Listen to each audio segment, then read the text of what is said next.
नमस्कार, मैं दीपक शर्मा और मेरे हीरो मंच पर आपका स्वागत है। दोस्तों, बिहार में क्या फिर कुछ बड़ा होने जा रहा है? क्या नीतीश बाबू और लालू प्रसाद यादव के बीच में कोई खिचड़ी बन रही है? फिर से खिचड़ी बन रही है। अब ये बात मैं इसलिए कह रहा हूं क्योंकि आज फिर नीतीश बाबू मोदी जी के बुलावे पर दिल्ली नहीं आए। आज दिल्ली में एनडीए की इंपॉर्टेंट मीटिंग थी। आज दिल्ली में दिल्ली के मुख्यमंत्री की शपथ थी। आज बिहार के चुनाव पर मोदी जी, शाह साहब, नड्डा साहब को डिस्कस भी करना था। लेकिन नीतीश कुमार मोदी जी के इनविटेशन पर एनडीए की इस मीटिंग में नहीं है। मीटिंग से नदारद थे। नायडू बाबू थे, चंद्रबाबू नायडू आंध्र प्रदेश से आए। इसके अलावा पवन कल्याण आए। इसके अलावा मुंबई से एकनाथ शिंदे आए, अजीत पवार आए, सब कोई आया। नीतीश बाबू नहीं आए। उधर पटना में जब पत्रकारों ने लालू यादव की पार्टी आरजेडी के नेताओं से पूछा कि भाई नीतीश कुमार एनडीए की बैठक में दिल्ली क्यों नहीं गए, क्या माजरा है, सुनिए आरजेडी का क्या जवाब था। मुख्यमंत्री आज नहीं गए शपथ ग्रहण में दिल्ली। कौन नहीं गए? नीतीश कुमार आज दिल्ली नहीं गए। तो नीतीश कुमार जी तो हमारे साथ आने वाले हैं, तो कहाँ से जाएंगे वहां पे? अब लालू के साथी और आरजेडी के एमएलए भाई वीरेंद्र कह रहे हैं कि जब नीतीश हमारे साथ आ रहे हैं तो वो दिल्ली क्यों जाएंगे मोदी जी के बुलावे पे, मोदी जी के साथ क्यों बैठेंगे। यानी पर्दे के पीछे लालू और नीतीश में पत्ते फेंटे जा रहे हैं चुनाव से पहले। उधर बीजेपी के नेताओं से जब कहा गया कि भाई नीतीश कुमार इस इंपॉर्टेंट मीटिंग में क्यों नहीं आए, नायडू बाबू तो हैं, नीतीश नहीं है, तो जवाब आया कि साहब कहीं ना कहीं नीतीश कुमार के हेल्थ इश्यूज हैं, स्वास्थ्य के कारण हैं, जिसकी वजह से वो दिल्ली आना अवॉइड कर रहे हैं। और यही बात, हेल्थ इश्यूज की बात नीतीश की टीवी चैनल्स पे, न्यूज़ चैनल्स पर भी दोहराई गई। एनडीए की बैठकों में क्यों नहीं आते नीतीश कुमार? मेरी जानकारी के हिसाब से सबसे बड़ा कारण उनका स्वास्थ्य है। अब सच ये है कि अगर नीतीश कुमार का स्वास्थ्य ठीक ना होता, हेल्थ इश्यूज उनको होते, तो आज वो नालंदा में प्रगति यात्रा पर ना होते। नीतीश लगातार कार्यक्रम पर कार्यक्रम कर रहे हैं। और ये जो तस्वीरें आप देख रहे हैं अपनी स्क्रीन पर, ये आज की तस्वीरें, नालंदा की तस्वीरें हैं, जहाँ नीतीश कुमार में आपको एनर्जी भी दिख रही है, वो लोगों से कम्युनिकेट भी कर रहे हैं और एक के बाद एक कार्यक्रम अटेंड करते चले जा रहे हैं। और दूसरी इंपॉर्टेंट बात, वो सिर्फ प्रगति यात्रा नहीं कर रहे हैं, वो अधिकारियों की मीटिंग ले रहे हैं, कैबिनेट मीटिंग ले रहे हैं और इंपॉर्टेंट स्पीचेस दे रहे हैं। अभी हाल में 12 फरवरी को पटना के सम्राट अशोक कन्वेंशन सेंटर में उन्होंने एक ज़बरदस्त स्पीच दी और जो महफिल है वो आप देख सकते हैं, खचाखच हॉल भरा हुआ है और नीतीश धारा प्रभा बोल रहे हैं। और तीसरी इंपॉर्टेंट बात, नीतीश कुमार पटना से दिल्ली भी ट्रैवल कर रहे हैं, पटना से बाकी जगहों पर भी जा रहे हैं। और अभी 15 फरवरी को नीतीश कुमार पटना से दिल्ली आए और यहाँ पर उन्होंने एक प्राइवेट फंक्शन अटेंड किया, कुछ मीटिंग्स करी और फिर अगली सुबह वो वापस पटना पहुँचे। तो सवाल इस बात का है कि नीतीश कुमार दिल्ली भी आ रहे हैं, नीतीश कुमार स्पीचेस और भाषण भी दे रहे हैं और नीतीश कुमार प्रगति यात्रा पर भी हैं। तो फिर मोदी जी के बुलावे पर क्यों नहीं आ रहे, मोदी जी के इनविटेशन पर क्यों नहीं आ रहे, एनडीए की मीटिंग पर क्यों नहीं आ रहे। और ये सिलसिला अभी का नहीं है, ये सिलसिला पिछले कुछ महीनों से चल रहा है। ये 4-5वीं मीटिंग थी मिस्टर मोदी के साथ, चीफ मिनिस्टर की, एनडीए की, जहां नीतीश कुमार एब्सेंट रहे, नदारद रहे, आए नहीं बुलाने के बावजूद। अब दोस्तों, एक बात बिल्कुल क्लियर है कि मोदी जी की सरकार हरियाणा जीतने से नहीं चल रही, महाराष्ट्र जीतने से नहीं चल रही, दिल्ली विधानसभा जीतने से नहीं चल रही। मोदी जी की सरकार लोकसभा से चल रही, लोकसभा के सदन से चल रही है।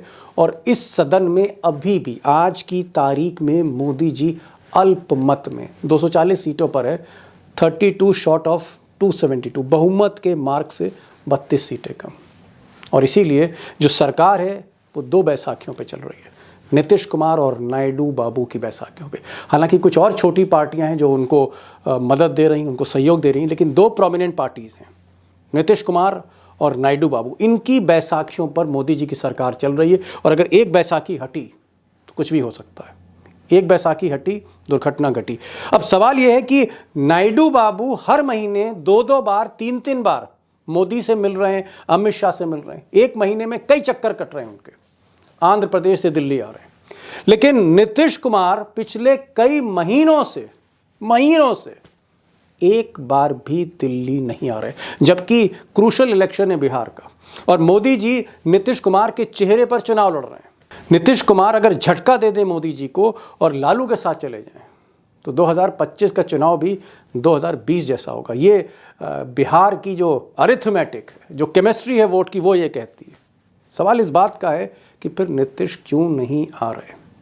पहला कारण ये है कि नीतीश कुमार और नरेंद्र मोदी में पिछले 6-7 महीनों से फॉर द लास्ट 6-7 मंथ्स संवादहीनता, और ये संवादहीनता सिर्फ मोदी जी से नहीं है, सिर्फ जेपी नड्डा से नहीं है, अमित शाह से भी है। टॉप 3 लीडर्स नड्डा, शाह और मोदी, तीनों से कहीं ना कहीं कम्युनिकेशन गैप है। और उसका सबसे बड़ा कारण ये है, जो जानकार कहते हैं, खासकर नीतीश के जो जानकार हैं, उनके वेल विशर्स हैं, उनको लगता है, नीतीश कुमार को लगता है कि उनके कई सांसद जो दिल्ली में हैं, जिसमें से कुछ मंत्री हैं मोदी सरकार में, ये सांसद, ये मंत्री सीधे सीधे मोदी और शाह की गोद में बैठे हैं। ये कहीं ना कहीं ये एकनाथ शिंदे और अजीत पवार के किरदार में आ सकते हैं। ये वो सांसद और मंत्री हैं जिनको मोदी ने और अमित शाह ने अपने बस में कर लिया है। नीतीश कुमार को लगता है कि कहीं ऐसा ना हो जाए कि आगे चलकर या किसी मोड़ पर ये लोग उनकी पार्टी ही तोड़ दें। ये एक डर है उनके मन में। अब नीतीश कुमार ये भी जानते हैं कि नरेंद्र मोदी को, बीजेपी को उनकी ज़रूरत है। जेडीयू के साथ मिलकर ही बीजेपी चुनाव लड़ना चाहती है, लेकिन 2025 जीतने के बाद, इस साल के आखिर में इलेक्शन जीतने के बाद, क्या मिस्टर नीतीश कुमार को मोदी जी चीफ मिनिस्टर बनाएंगे या नहीं बनाएंगे? एक बड़ा सवाल है। एकनाथ शिंदे जैसा हाल तो नहीं हो जाएगा, ये नीतीश कुमार के जहन में। दूसरी चीज़, नीतीश कुमार चाहते हैं कि एकनाथ शिंदे और अजीत पवार जैसा बर्ताव ना हो, उनको सीटें दिल खोल के बीजेपी दे। वो 100 से ज़्यादा, तकरीबन 115-120 सीटें चाहते हैं, इससे भी ज़्यादा हो सकता है, 122 तक। 243 में वो आधी सीटें चाहते हैं बीजेपी से। सवाल इस बात का है कि क्या अमित शाह इतना बड़ा दिल करेंगे, उनको सीट्स देंगे? तो कहीं ना कहीं ये जो बार्गेन है, जो नाराज़गी है, इसके पीछे सीट का डिस्ट्रीब्यूशन भी है। अब दोस्तों, इसमें कोई शक नहीं कि नीतीश कुमार की जो नाराज़गी है या जो एक खामोशी है या जिस तरह से उन्होंने दूरियां बना रखी हैं मोदी और शाह से, उसके पीछे उनकी 2 डिमांड्स हैं, 2 डिमांड्स, बड़ी डिमांड्स हैं। एक, वो चाहते हैं कि जल्द से जल्द मिस्टर मोदी अनाउंस कर दें कि 2025 के बाद चीफ मिनिस्टर नीतीश कुमार ही रहेंगे। एक ये एग्रीमेंट चाहते हैं, वो वर्बल एग्रीमेंट ही सही। दूसरा, वो चाहते हैं कि जो सीटें हैं 120-122 सीटें मिले, आधी सीटें जेडीयू को बीजेपी दे, अगर एनडीए के साथ मिलकर चुनाव लड़ना है। 2 शर्तें, एक शर्त जाहिर तौर पर मोदी पूरी करेंगे, दूसरी शर्त अमित शाह पूरी करेंगे। अब मेरा सवाल यहाँ है कि अगर ये दोनों शर्तें पूरी नहीं होती, बार्गेन नहीं कर पाते अल्टीमेटली नीतीश कुमार, तो उनके पास ऑप्शन क्या है, विकल्प क्या है? क्योंकि बिना ऑप्शन के आप बार्गेन कर नहीं सकते। ऑप्शन क्या है? क्या ऑप्शन लालू यादव है? क्या ऑप्शन यू टर्न है? और क्या लालू और नीतीश मिलकर एक नई केमिस्ट्री बना सकते हैं, एक ऐसी वोट केमिस्ट्री जहां बीजेपी अकेले लड़ती है तो फिर जीतना मुश्किल है? क्या ये विकल्प खुला है और इस विकल्प को वो कहीं ना कहीं इस्तेमाल कर सकते हैं? बिग क्वेश्चन है। ऐसे ही कई सवाल हैं जो बिहार की राजनीति पर, देश की राजनीति पर बहुत इम्पैक्ट करेगी। 2 खास मेहमान हैं मेरे साथ आज। प्रोफेसर रविकांत होंगे, कई बरसों से नीतीश कुमार को, बिहार की पॉलिटिक्स, यूपी की पॉलिटिक्स को ट्रैक कर रहे हैं, और अभिषेक भी होंगे जो टच में रहते हैं नीतीश कुमार के लोगों के। इन दोनों को सुनिए, क्योंकि एक बहुत बड़ा सवाल है कि क्या नीतीश कुमार वाकई मोदी से नाराज़ हैं और उनके दरवाजे, उनके ऑप्शंस खुले हुए हैं, लालू उनका इंतज़ार कर रहे हैं। अभिषेक, मेरा जो पहला सवाल है बहुत स्पष्ट है कि नरेंद्र मोदी जब भी न्योता देते तो नीतीश कुमार न्योता पढ़ तो लेते हैं, स्वीकार नहीं करते, आते नहीं हैं।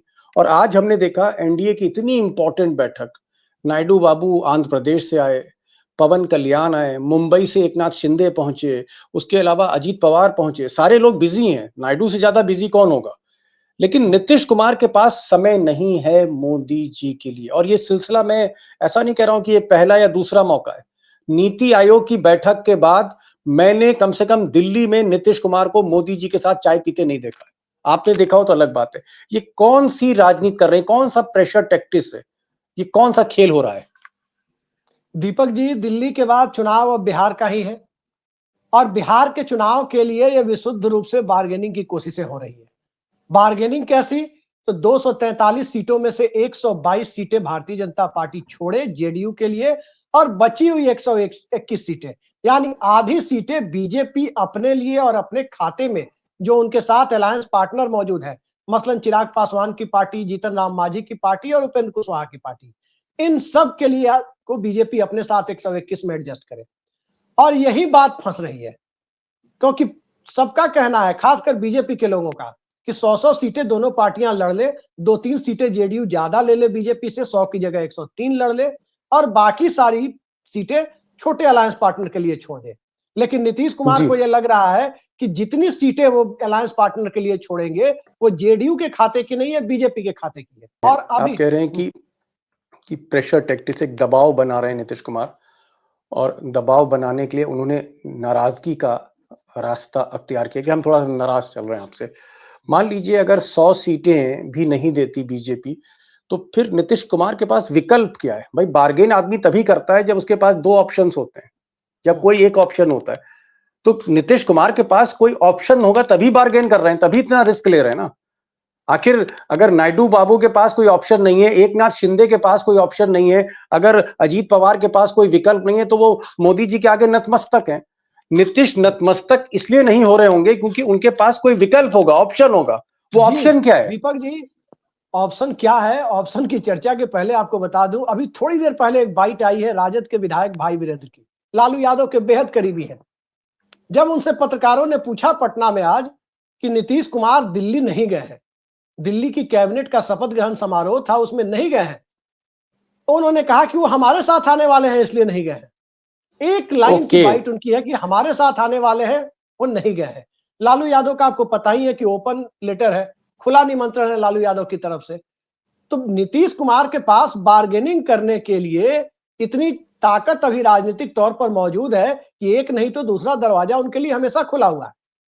भारतीय जनता पार्टी ये बात जान रही है कि उसे करना क्या है, नीतीश कुमार को किनारे भी लगाना है और नीतीश कुमार का वोट भी हासिल करना है, तो उनको गुड ह्यूमर में चुनाव तक ऐसे ही वो उगालते में रखना चाहती है। लेकिन बड़ी बात यह है कि 24 फरवरी को प्रधानमंत्री भागलपुर जा रहे हैं और उसका बेसब्री से इंतजार है जनता दल यूनाइटेड के लोगों को कि क्या उस दिन नीतीश कुमार को अगले 5 साल के लिए मुख्यमंत्री बनाने पर प्रधानमंत्री कोई घोषणा करते हैं या नहीं करते हैं। अन्यथा अगर नहीं करते हैं तो फिर 24 फरवरी के बाद खुला खेल फर्रुखाबादी आपको देखने को मिल सकता है खुला कि कौन किधर गया, कौन विपक्ष परिवर्तन कब हो गया बिहार में, ये कहा नहीं जा सकता। वैसे भी याद जी। रखिए, सत्ता परिवर्तन 20 साल से बिहार में होता नहीं है। होता प्रोफेसर रविकांत जी मौजूद हैं, इनको प्रोफेसर साहब, लगेगी ये बात। प्रोफेसर साहब, विपक्ष परिवर्तन होता है। बड़ी रिसर्च आपने भी करी, मायावती पे रिसर्च आपने करी, उसके बाद मुलायम सिंह पे रिसर्च, एक रिसर्च आपकी लालू और नीतीश पर भी चल रही है। मैं ये जानना चाह रहा था कि आपकी रिसर्च क्या कह रही है कि इस वक्त नीतीश कुमार पोस्चरिंग कर रहे हैं, क्या मोदी से बार्गेन कर रहे हैं, जैसा कि अभिषेक कह रहे हैं कि हमको ज्यादा टिकट दो चुनाव के लिए, और अगर वाकई बीजेपी ने उनकी कुछ शर्तें नहीं मानी मोदी जी ने, तो ये फिर आपकी रिसर्च क्या कहती है कि पाला बदल लेंगे या मोदी के साथ मजबूरी में रहेंगे? दीपक जी, अभी तो कुछ दिनों तक यही स्थिति रहेगी। ओके। और नीतीश कुमार को मैं बिहार का बिस्मार्क कहता हूं। नीतीश कुमार वो खिलाड़ी हैं जो 3 गेंदों के साथ खेलते हैं और 2 गेंदें हमेशा उनके हाथ में, वो एक हवा में रहती है। अरे बाप रे वो बाप। जितनी दूरी पर मोदी से है उतनी ही दूरी पर लालू प्रसाद यादव से। ओके। तो उनको कोई ज्यादा फर्क नहीं पड़ेगा। ये जो शह और मात का गेम चल रहा है नीतीश कुमार की तरफ से, वो एक वाक्य के लिए है, वो भी नरेंद्र मोदी से। नरेंद्र मोदी ये कह दें कि अगले मुख्यमंत्री नीतीश कुमार होंगे, क्योंकि अमित शाह ने 2 बार सार्वजनिक मौके पर यह कहा कि बिहार में कौन मुख्यमंत्री होगा, ये इस पर अभी बात नहीं करना है। और ये वही है जो महाराष्ट्र में कहा गया था। तो नीतीश कुमार का भी शिंदेकरण ना हो जाए, और इस बात को बखूबी नीतीश कुमार जानते हैं। इसलिए अभी कुछ समय तक यही चलेगा। अभी हो सकता है कि 24 के बाद ना हो, उसके बाद जी। और इंतजार करेंगे नीतीश कुमार। नीतीश कुमार का धैर्य बहुत है, लेकिन बाजी नीतीश कुमार के हाथ में रहती है, ये हम लोग पिछले 20 साल से देख रहे हैं। और मैं अभी क्या भी नहीं मानता हूं कि जी नीतीश कुमार चुक गए हैं। राजनीतिक तौर पर नीतीश कुमार अभी भी उतने ही स्मार्ट है, उतनी ही बार्गेनिंग करनी उन्हें आती है, और कहां कितना झुकना है, कहां कितना सीधे रीढ़ के साथ खड़े रहना है, ये नीतीश कुमार को आता है। तो इसमें मुझे लगता है कि अंततः नीतीश कुमार ही बाजी मारेंगे। और अगर मोदी जी ये नहीं कहते हैं, सीटों की बार्गेनिंग अमित शाह के साथ होगी, लेकिन उन्हें यह पहला आश्वासन चाहिए कि अगला मुख्यमंत्री नीतीश कुमार ही होंगे। और ये नहीं होता है तो फिर जो अभिषेक जी ने कहा कि उधर भी जा सकते हैं, वो पुराने भाई हैं, पुरानी दोस्ती है, समाजवादी आंदोलन का एक पूरा अतीत है दोनों लोगों का। और वो उस हद तक है कि भले ही लालू जी ये कहें कि नीतीश के तो पेट में दांत है, लेकिन फिर भी गलबहियां होती क्या तो पेट में वहां दांत तो हैं? जी जी डॉक्टर साहब मतलब बता तो दीजिए पेट में दांत होने का। मतलब ये कि बहुत कपटी है, यहां अच्छा तक बातें जाती हैं, लेकिन फिर भी गलबहियां हो जाती है। तो वहां तो दोनों भाइयों के बीच ये चलता है। लेकिन डॉक्टर साहब क्या आपको लगता है, क्योंकि आप भाई बरसों से 4-5 पॉलिटिशियंस हैं जिनको आप हिंदी हार्टलैंड में फॉलो करते हैं, पॉलिटिकल एनालिस्ट हैं, 24/7 मोड में पॉलिटिकल माइंड आपका हमेशा कहीं ना कहीं सक्रिय रहता है। मैं पूछ रहा हूँ कि ये जो आपने बताया कि अभी नखरे कर रहे हैं थोड़े थोड़े, ये नखरे नहीं है, दरअसल आपका कहना है एक गणित है कि किसी तरह से एक दबाव डालो मोदी पर, और मोदी फिर मजबूर होकर कहते कि भैया 2025 के बाद ही मुख्यमंत्री नीतीश कुमार रहेंगे, और ये जब उनको आश्वासन मिल जाए फिर वो बीजेपी के साथ जाएंगे। ये जो आप नखरे कह रहे हैं जिसके पीछे गणित लग रही है, क्या आपको लगता है कि जैसे जैसे वक्त करीब आएगा चुनाव का, यानी जून का महीना बीत गया, जुलाई का महीना आ गया, क्या आखिरी टाइम पर कोई करवट लेंगे मिस्टर नीतीश कुमार, अगर मांगे नहीं मानी गई तो? निश्चित रूप मैंने कहा यही दो चीज है। एक की तरफ तो बहुत खुल के अभिषेक जी ने कह दिया कि 122 चाहिए, ये अमित शाह के साथ बार्गेनिंग होगी। लेकिन मोदी जी से आश्वासन वो चाहते हैं कि अगले मुख्यमंत्री हमारी तरफ से यही होंगे, और अगर ये आश्वासन नहीं मिलता है तो नीतीश बाबू वो खेल करेंगे कि वो होंगे तो लालू प्रसाद यादव के साथ, हो सकता है कि दिखाई ना दे रहे हो। और जो बीजेपी सोच रही है ये शिंदे नहीं है। अगर मोदी जी इस बात को भूल रहे हैं कि नहीं साहब हमने एकनाथ शिंदे को ठिकाने लगा दिया तो नीतीश कुमार को भी लगा दें, मुझे नहीं जी लगता कि नीतीश कुमार का अभिषेक कुछ वो कर पाएंगे। और जी होगा ये कि वो लालू के साथ जाने में उन्हें कुछ भी, ये बीजेपी के लोग भी जानते हैं, ये हम ही लोग नहीं जानते, बीजेपी के लोग भी जानते हैं। जी अभिषेक, एक और बड़ा इशू है। मैं बीजेपी के किसी सीनियर लीडर से बात कर रहा था, उनका ये कहना है कि साहब नीतीश कुमार के हेल्थ इश्यूज हैं, और हेल्थ इश्यूज की वजह से वो थोड़ा मीटिंग अवॉइड करते हैं, जो बड़ी गैदरिंग से उनको अवॉइड करते हैं, और इसीलिए वो नरेंद्र मोदी की, चाहे वो नीति आयोग की बैठक हो या मुख्यमंत्रियों की बैठक हो या इससे पहले एनडीए की बैठक हो या आज की एनडीए की बैठक हो, वो जहां बड़ी गैदरिंग होती है नीतीश कुमार वहां अवॉइड करते हैं, जाते नहीं। ये बात कितनी सच है? क्या नीतीश कुमार पब्लिक अपीयरेंस में नहीं जाते, ज्यादातर घर में रहते हैं, या एक आध यात्रा पे निकल जाते हैं, या वो सफर कर रहे हैं, लगातार फिजिकली फिट हैं? देखिए दीपक जी, इस बात को मैं नहीं मानता कि वो पब्लिक गैदरिंग में बैठने लायक नहीं है। वो लगातार उनकी प्रगति यात्रा चल रही है, कई बार स्थगित कर वो दिल्ली भी आ जाते हैं। दिल्ली और आते हैं वो? कैसे में दिल्ली आते हैं, और आपको मैं बता दूं कि जो खबरें चल रही है वो उस लेवल पे नहीं है जिस लेवल पे बताई जा रही है। और एक छोटा वाकया मैं आपको बताना चाहता हूं, अभी महीने भर हुए वो मेरे गांव में थे, चंपारण में। और बड़ा रोचक वाकया, आपको जान के आश्चर्य होगा, मैं उस दुकानदार को भी जानता हूं जिस दुकान से आनंद फानन में भीमराव अंबेडकर की, बाबा साहब की फोटो फ्रेम करा के कहा गया कि प्रगति यात्रा में जिस गांव में नीतीश कुमार जा रहे हैं वहां तत्काल जरूरत है पहुंचाना है। और ये कब का वाकया है? 2-3 दिन पहले उसके संसद के अंदर बाबा साहब को लेकर राज्यसभा में अमित शाह ने बयान दिया था, जिसको लेकर बवाल मचा हुआ था। जी और वो फ्रेम में फोटो गौतम बुद्ध और बाबा साहब की फोटो एक अम्बेडकर। ही फ्रेम में थी। वो मेरे गांव का वाकया है, मेरे घर से 5-6 किलोमीटर दूर का वाकया है, इसलिए मैं आपको बता रहा हूँ। उस दुकानदार को भी मैं जानता हूँ यहाँ से, जिसको कि रात में जगाकर मतलब आप कह रहे हैं कि मरवाया गया। राजनीतिक रूप से पूरी तरह से जी। सक्रिय हैं। तो ये वाकया मैंने इसीलिए बताया कि जिस राजनेता का इतना दिमाग काम कर रहा है कि मैसेजिंग कैसे करनी है, जिस वक्त लोहा गर्म था, बाबा साहब वाले बयान को लेकर पूरी तरह से कॉर्नर हुए जा रहे थे अमित शाह, वहां नीतीश कुमार को यह पता है कि जहां वो जा रहे हैं, जहां वो महिलाओं से संवाद करने जा रहे हैं, वो कोई दलित बस्ती नहीं है, कोई महादलित बस्ती नहीं है, वो ग्रामीण इलाका है जिसमें सर्व समाज के लोग हैं। और वहां आनन फानन में वो फ्रेम की हुई शीशा लगा हुआ वो बाबा साहब और गौतम बुद्ध की फोटो एक ही फ्रेम में लगाकर रखी जाती है। पीछे से 2 आदमी हाथ पकड़ के खड़े हैं उस फोटो को, और ऊपर से जी। नीतीश कुमार उस फोटो पर माल्यार्पण कर रहे हैं। तो तो जिस आपका नेता ये को कहना इतना है, पता है कि इस वक्त इस Got फोटो it. का क्या महत्व है, उस राजनेता को फिजिकली और मेंटली अनफिट मान लेना, नहीं ये नहीं, ठीक। मैं नहीं मान तीन सकता। बातें आपने कही, 3 बातें आपने कही। आपने बीजेपी के इस थ्योरी को खारिज किया कि हेल्थ इश्यूज हैं। आपने कहा कि नंबर 1 वो दिल्ली आते हैं, प्राइवेट फंक्शंस में आते हैं, मनमोहन सिंह की पत्नी से मिलते हैं, और भी बहुत से कार्यक्रमों में आप आते हैं। हरियाणा ये भी आप कह रहे जाते हैं कि हैं दिल्ली, साहब, हरियाणा अभी जाते हैं, हरियाणा हर गए थे जगह एक शादी में। जी, शादी में भी जा रहे हैं, दिल्ली के फंक्शंस में भी जा रहे हैं, सिर्फ दिल्ली आके मोदी से नहीं मिल रहे। दूसरी बात आपने कहा कि वो लगातार प्रगति यात्रा पर हैं, कभी एक जिले में कभी दूसरे जिले में, तो फिजिकल फिटनेस एकदम ठीक है।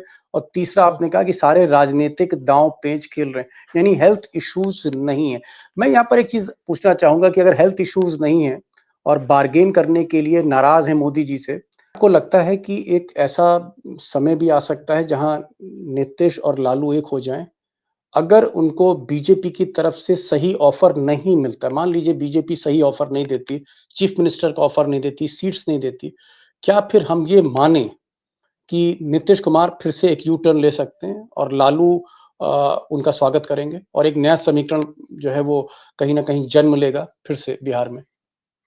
दीपक जी, लालू स्वागत करेंगे ये बात तो पुरानी पड़ चुकी। लालू स्वागत कर रहे हैं, लगातार बयानों के माध्यम से कर रहे हैं। और भारतीय जनता पार्टी को कैसे रोक के रखना है, ये लालू यादव और नीतीश कुमार पिछले 30-35 साल से यही कर रहे हैं कि बीजेपी की एंट्री ना होने पाए बिहार में, कांग्रेस पार्टी बिहार में पुनर्जीवित ना होने पाए। ये काम तो ये दोनों कर ही रहे हैं। और उसी काम में कभी लगता है कि साथ होना जरूरी है तो साथ हो जाते हैं, कभी लगता है कि साथ होने से अपोजिशन का स्पेस एक तरफा ऑक्युपाई करके बीजेपी ले जाएगी, क्या एक तो ये अलग हो पॉसिबिलिटी जाते है, हैं। क्या एक पॉसिबिलिटी, संभावना है कि लालू नीतीश फिर एक हो जाएं? आज नहीं, 5 महीने बाद? देखिए, एक होना होगा तो 5 महीने इंतजार नहीं करेंगे, ये तय मानिए। आखिरी 5 महीने इंतजार नीतीश कुमार नहीं करेंगे, क्योंकि उनको राइटिंग ऑन द वॉल साफ दिख जाएगा 24 फरवरी को। 24 फरवरी के बाद यह हो सकता है कि वो बजट पास हो जाने दे। बजट पास होने के बाद बजट सेशन को खत्म हो जाने दे, फिर शांतिपूर्वक ऑपरेशन करें।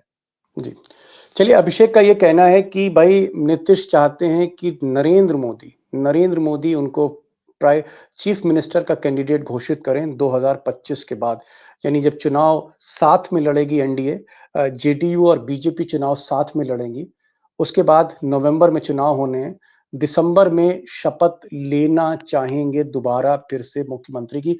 और ये एक तरह से लिखित आश्वासन तो नहीं, लेकिन एक ओरल आश्वासन चाहते हैं वो नरेंद्र मोदी से, जो अभी उनको बीजेपी से नहीं मिल रहा है।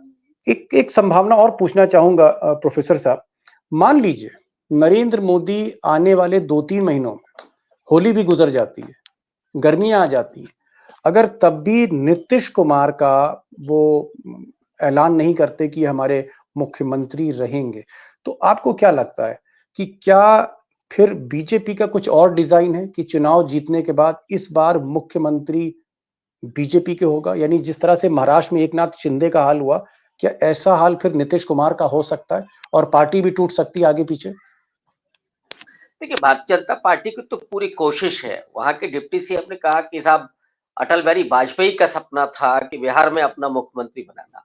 अमित शाह इस बार आर पार के मूड में है। वो नहीं चाहते नीतीश कुमार को अब और ज्यादा आगे ले जाना। वो चाहते हैं कि जो एकनाथ शिंदे का किया वही नीतीश कुमार का कर दिया जाए। लेकिन सवाल ये, मैंने कहा ना पहले भी, कि ये एकनाथ शिंदे नहीं है। नीतीश कुमार उस चुनाव के पहले ही वो कदम उठाएंगे जिसमें बीजेपी फंसी होगी, बीजेपी मजबूर होगी। बीजेपी के पास अभी इतनी ताकत नहीं है बिहार में। मुझे अभी भी लगता है कि वो अपने बलबूते चुनाव को जीत सके और बहुमत हासिल कर सके, ये अभी स्थिति नहीं है। असली जो गेम है, अभी जो दाव है, वो नीतीश कुमार और लालू के पास ही।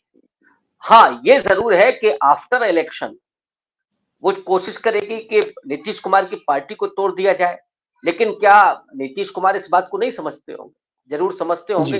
तो वहां भी खेल हो सकता है। इसलिए ये मुझे लगता है कि दोधारी तलवार है बीजेपी के लिए, और बाजी नीतीश कुमार के हाथ में। बाजी नीतीश कुमार के हाथ में है, और जैसा कि डॉक्टर साहब कह रहे हैं कि भी थोड़ा वक्त देखिए, आगे आगे देखिए होता है क्या।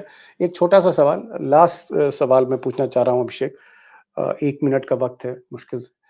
क्या आपको लगता है कि अगर नीतीश कुमार और बीजेपी यानी जेडीयू बीजेपी मिलकर चुनाव लड़ते हैं और फिर एनडीए की जीत निश्चित हो सकती है और चुनाव एनडीए जीत जाता है और उसके बाद नीतीश कुमार को नहीं बनाया जाता, बीजेपी की तरफ से कोई मुख्यमंत्री बनता है, क्या उसके बाद 5-6 महीने के बाद जब नीतीश कुमार रिटायरमेंट के मोड में होंगे, क्या जेडीयू टूट सकती है? क्या जेडीयू का वो हाल हो सकता है जो उड़ीसा में हमने बीजू जनता दल का देखा, या हम देख रहे हैं महाराष्ट्र में जिन पार्टियों का हाल देख रहे हैं शरद पवार या उद्धव ठाकरे की, क्या जेडीयू टूट सकती है आफ्टर 2025, इस साल के आखिर, मतलब 2026 तक? जब 43 पर आके पूरी धौंस के साथ, पूरी ठसक के साथ वो अपनी सरकार चला रहे हैं, तो इसके नीचे तो नहीं जाएगी ना। इससे कमजोर, यहां से तो उसकी सीटें बढ़नी ही बढ़नी है। 43 है, 243 में 43 एमएलए है नीतीश कुमार के पास।